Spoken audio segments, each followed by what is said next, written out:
Ponsorela Torres, Junior High School Teacher ng San Jose Integrated School. Kasama ko ngayon ang aming school's DRRM focal person na si Ma'am Evelyn F. Simanero.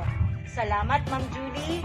Bago ang lahat, batiin muna natin ang ating mga katinig na nanonood sa atin ngayon. Lalong-lalo na sa ating mahal na Schools Division of Santiago City na pinamumunuan ng ating napaka-supportive na Schools Division Superintendent, Ma'am Cherry S. Ramos. At syempre, ang napakasipag nating Assistant Schools Division Superintendent na si Sir Jonathan A. Fonda. Kasama ang ating napaka-aktibong Division Coordinator ng DRRM, Sir Arcadio L. Modumo Jr. Hello po! Ma'am Eve, ano naman ang ibabahagi mo ngayon sa ating mga katinig? Ngayon, ipapakita natin ang mga health and safety protocols na ginagawa ng ating paaralan laban sa COVID-19. Ma'am Eve, lahat ba ng mga individual na nais na pumunta sa ating mahal na paaralan ay pinapayagan? Magandang katanungan yan, Ma'am Judy. Dahil ayon sa IATF guidelines or also known as Interagency Task Force, ang mga individual na nagkakaedad ng 21 pababa at 60 pataas ay mahigpit na pinagbabawalan na pumasok sa ating mahal na paaralan. Lalong-lalo na ang mga vulnerable cases tulad ng mga buntis. Narinig nyo naman, bawal ang mga individual na may edad 21 pababa at 60 pataas na magtungo sa ating mahal na paaralan. At lalong-lalo na ang mga buntis. So, manatili na lamang po tayo sa ating mga tahanan. O kung may mahalagang katanungan, maaari naman silang gumamit ng kanilang cellphone. Pwede tumawag or mag-text at mag-chat. Ayan mga katinig, pwede na tayong pumunta sa loob. Tara na, samahan nyo kami! Makikita nyo dito sa entrance gate ng aming mahal na paaralan ang mga directional signages kung saan ito ang magsisilbing gabay sa mga hakbang na gagawin dito sa loob ng paaralan. Una nating pupuntahan ay ang triad. Ano nga ba ang triage, Ma'am Eve? Ang triage, mga katinig, ay ang unang pinupuntahan ng mga individual na pumapasok sa ating paaralan para sa health and safety screening. Ano naman po ang mga hakbang na isinasagawa sa triage? May mga hakbang tayong dapat sundin.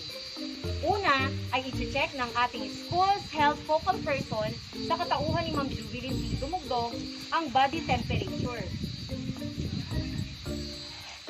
Pangalawa, dapat tayo ay mag-log in sa ating logbook kung saan makikita dyan ang pangalan ng individual na pumapasok sa ating paaralan, ang kanyang contact number kung saan siya nakatira, at ang kanyang body temperature. Pangatlo ay ang paglalagay ng alcohol sa ating mga kamay.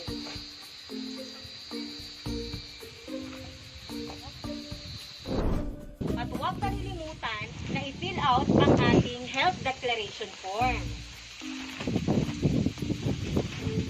Ma'am, bakit pala kailangan mag-login sa logbook at mag-fill out ng declaration form? Magandang katanungan yan, Ma'am Judy. Dahil sa pag-fill out ng ating health declaration form at ng login, mas madali ang ating contact tracing kapag nagkaroon ng positive cases dito sa paaralan. Ma'am Eve, ang resulta ng aking body temperature ay 36.8. Paano naman to kapag lumampas iyon sa normal body temperature na 37 degrees? Kapag lumampas sa normal ang ating body temperature, dinadala natin ang individual na iyon sa ating holding area para sa mas maigi at magpusisipang pag-examine sa isang individual. Inig, narito na tayo ngayon sa aming holding area. Kung mapapansin nyo, mga katinig, ang ating holding area ay open air para mas higit na makapagpahinga ang mga individual na may mataas na temperatura ngunit hindi nakakakitaan ng anumang sintomas ng COVID-19. Paano naman po ang mga individual na may mataas na lagnat, ubo, sipon at sore throat? Ano po ang mga hakbang na ginagawa ng ating paaralan? Ang mga individual na nakakakitaan natin ng mga sintomas ng COVID-19 ay dinadala sa ating isolation area. Pero bago yan, kailangan nilang maghugas ng kamay. Importante yan, mga katinig. Fortunately, Ma'am Julie, wala pa tayong naitatalang kaso ng COVID-19 kung kaya't ang ating isolation room ay hindi pa nagagamit. Mabuti naman po, ma'am. Patunay lamang ng ating mahal na paaralan ay may mahigpit na health and safety protocol. Bago tayo magpatuloy sa ating vlog mga katinig, nais ko munang ituon ang inyong pansin sa ating Schools DRRM focal person na si Ma'am Evelyn F. Simanero at Sir Mac Verlano, ang ating Assistant Schools DRRM focal person. Ibabahagi nila sa atin ang proseso ng disinfecting ng self-learning modules ng ating mga minamahal na mag-aaral ng San Jose Integrated School. Ma'am Evelyn, habang naglalakad tayo kanina, meron akong napansin. Bakit kailangan nilang maglabas ng upuan? Gusto nyo bang makita? Okay, tignan nga natin kung ano ang ginagawa ng mga teachers ng San Jose Integrated School. Let's go! Ma'am Evelyn, ito bakit kailangan nilang ilabas ang mga modules? Ang San Jose Integrated School ay magdi-distribute na or ready na or handang-handa ng mag-distribute ng self-learning modules sa mga mag-aaral natin. Kaya, ang paaralan ay nag-isip para masanitize ang mga self-learning modules na ibibigay sa ating mga learners. At para masiguro na rin ang kaligtasan ng mga bata kapag natanggap na nila ang mga modules na ibibigay natin sa kanila. Kaya pala pinaarawan ang mga Oo. module. Kung mapapansin niyo mga katinig, hindi namin ginagamit ang ilan sa aming silid-aralan. Meron tayong waiting room, meron tayong school's office, meron tayong reproduction room, at sorting and packaging room lang.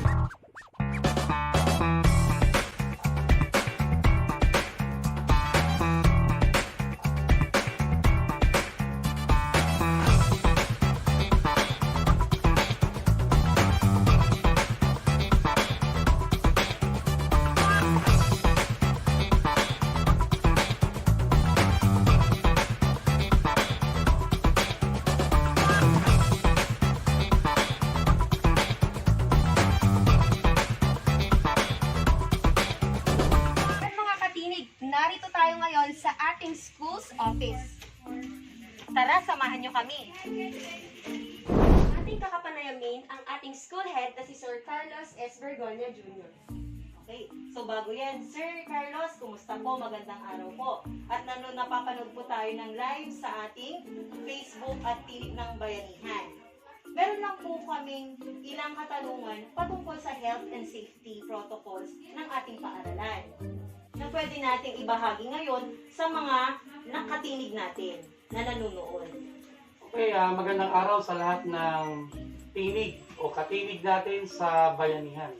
Unang-una, ang ating paaralan sa San Jose Integrated School ay naaayon sa guidelines of the required health standard in basic education offices and schools based on DepEd Order number 14.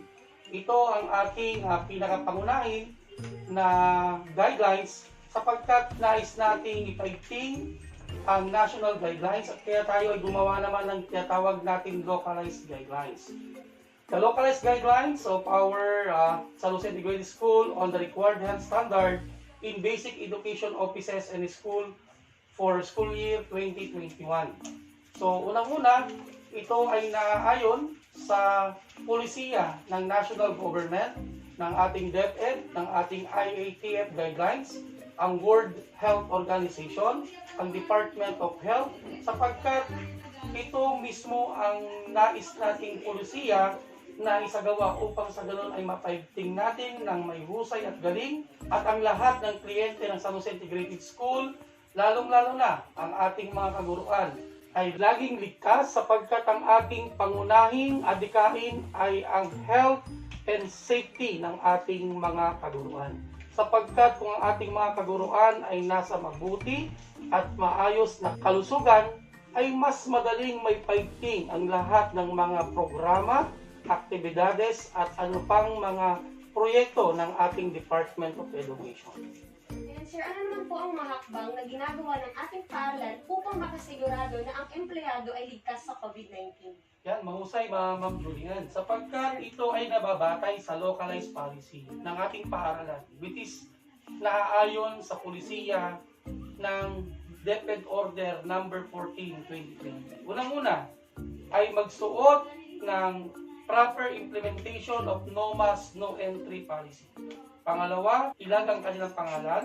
Pangatlo, check their temperature, magkaroon ng sanitized hand, and so on. At lalong tigit, i-maintain ang tinatawag nating social distancing. Ang pagsabon ng kanilang mga kamay at mag-disinfect ng kanilang mga kamay, ang kanilang kagamitan, ang kanilang mga sakyan, at lahat na pumapasok at lumalabas sa paaralan ay kinakailangan na ma-disinfect ito. At lalong tigit na mayroon tayong may mahusay na ugnayan sa ating barangay, sa pamumuno ng ating barangay kapitan, Honorable Jimmy Iacchino. Kasama natin ang barangay health worker na kung saan ay maigting nating sinusunod ang lahat ng programa patungkol sa Interagency Task Force. Gayon din ang tinatawag nating Local Interagency Task Force na pamumuno ng ating butihing mayor. Nakakibat natin dyan ang DepEd, DRRM, o Disaster Risk Reduction Management sa pamumuno ni Sir Arcadio Mudumo, na upang sa ganon ay maibahagi natin sa lahat ng mga kaguruan, lahat ng mga tao sa komunidad upang magkaroon ng tama at mahusay na impormasyon patungkol sa kaligtasan ng bawat mga men. Sapagkat ang kaligtasan ang siyang ating pinaka-prioridad sa ating new normal. We cannot give or we cannot deliver the good quality education unless na hindi healthy ang ating kalusugan. Very well said po, Sir Carlos. Sir Carlos, paano naman po ang pagpapatupad or proseso ng pagpapatupad ng skeletal workforce sa San Jose Integrated School? Okay, sa ating mga katinig sa bayanihan. Unang-una, ang ating mga kaguruan na ini-implement natin ang interagency guidelines na ang lahat ng mga empleyado ay kailangan na 50% lamang ang papasok at ang 50% ng ating empleyado ay nasa work from home.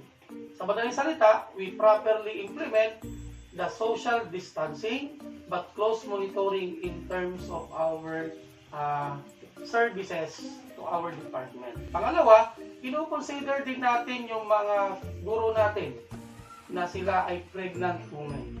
Yung mga guro natin na mayroong karamdaman at yung mga guro natin na ages 60 pataas. Na kung saan ito ay naaayon sa pulisiya ng World Health Organization or Interagency Task Force.